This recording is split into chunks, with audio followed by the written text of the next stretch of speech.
What's up, guys? I'm LQ. This is the LQ Review. Thank you so much for joining me right here at my YouTube channel.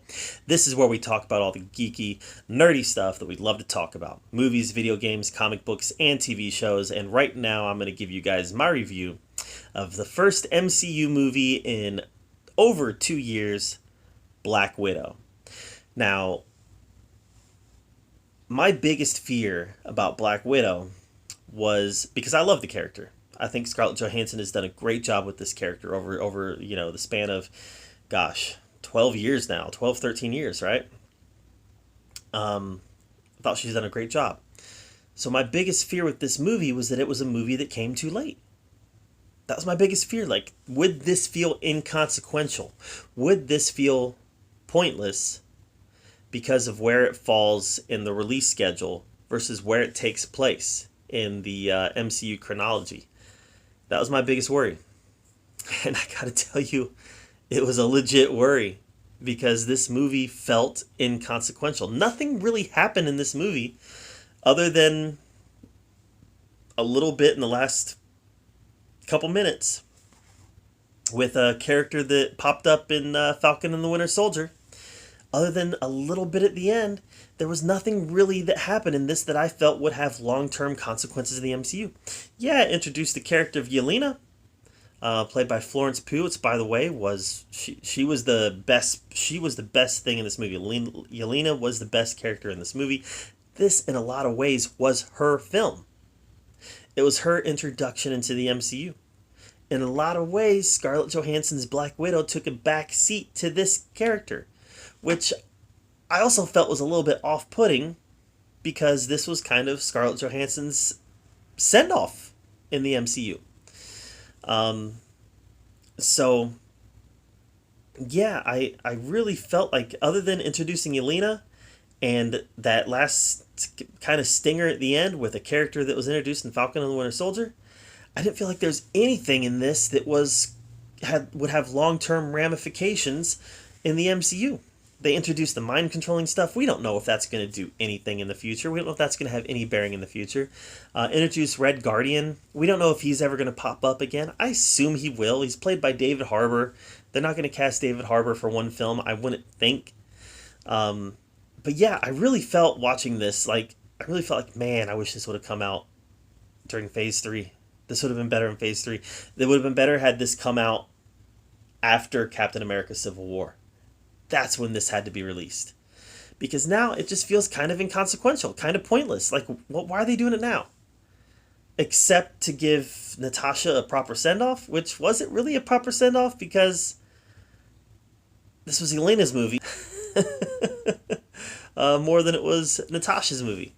And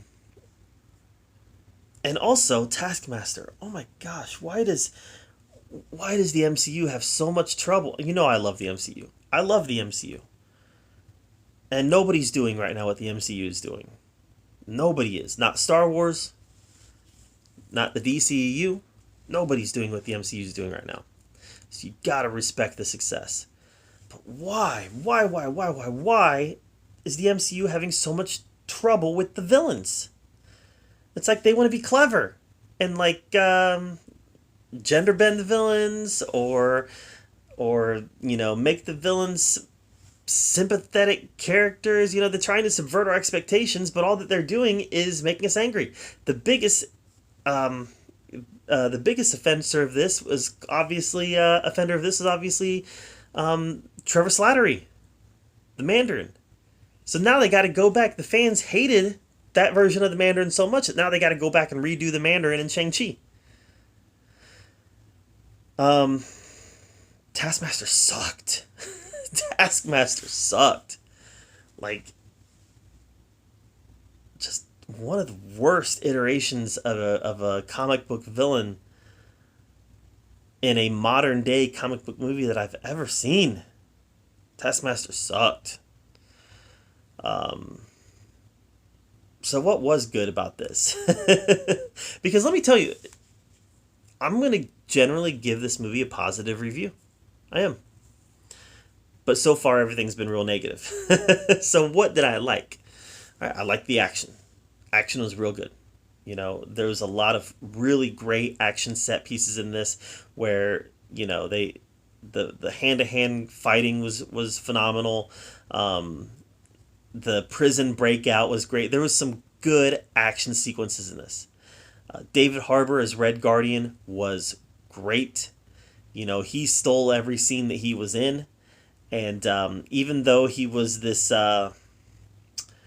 uncaring, horrible father, communist individual, you still found yourself rooting for him because he had this kind of weird, skewed sweetness about him.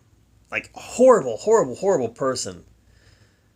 But I feel like there's a heart there. Horrible person, but I feel like there's a heart there. And, like, it really had yourself kind of conflicted when rooting for this character, because you're like, man, he sucks. But, man, am I rooting for him right now. And that's kind of how I felt about him. And like I said, Yelena, played by Florence Pugh. I think it's Pugh, right? She was great. Just great. Definitely the highlight of the film. Now, first time I saw her was Fighting with My Family. Guys, go back in my channel. Fighting with My Family is the very first review that I ever did. I might have released it third or fourth, because I think the first one that I uploaded was Happy Death Day to You. But Fighting with My Family was actually the first one that I ever filmed. And Florence Pugh starred in that. And the reason that, like, Fighting with My Family inspired me to start this channel, because I was like, this was such a good movie, and nobody's talking about it. I have to talk about this movie. So I did my review on Fighting with My Family, and then I did some other stuff, and then boom, the channel started. And so that was my introduction to Florence Pugh, and she was so good in that movie. I was like, she's going to go on and do something, and here we are. She is going to be the new Black Widow. Obviously, that's where they're going with this, right? So yeah, Florence Pugh, David Harbour, the action, the origin. I was never really asking for a Black Widow origin, but I was pretty satisfied with the origin that they gave us. And the ending, the last few minutes definitely made you go, okay, like that, okay, I see what's happening here. But overall, it had some big problems. This movie had some big problems. There was some problems with really timing. Like, nothing matters in this, and that was a bummer. That was a bummer, and I definitely felt like the Black Widow character deserved a better send off than this. So for me, yeah, I think Black Widow is a C plus B minus movie. I'm feeling generous. Let's give it a B minus. It's not one of the better MCU movies. It's also not one of the worst. It's not as bad as Thor: The Dark World. Not as bad as Iron Man 2. Not as bad as Incredible Hulk. Not as bad as Captain Marvel. It's not one of the worst. But it's definitely not top tier. It's definitely kind of a let's put it this way. When I was watching this, I really kind of felt that the filmmakers didn't really have a story to tell that was connected to the MCU, but they felt like they had to tell a Black Widow story. So this is the one that we get. So, I don't know. It wasn't bad. It just definitely wasn't great. So that's kind of how I feel about Black Widow. What is your thoughts on Black Widow? Let me know in the comments down below. Do you agree with me, or do you feel like I've missed the boat on this one? Let me know in the comments down below. I'd love to have a conversation about this. While you're down there commenting, make sure you subscribe to my channel.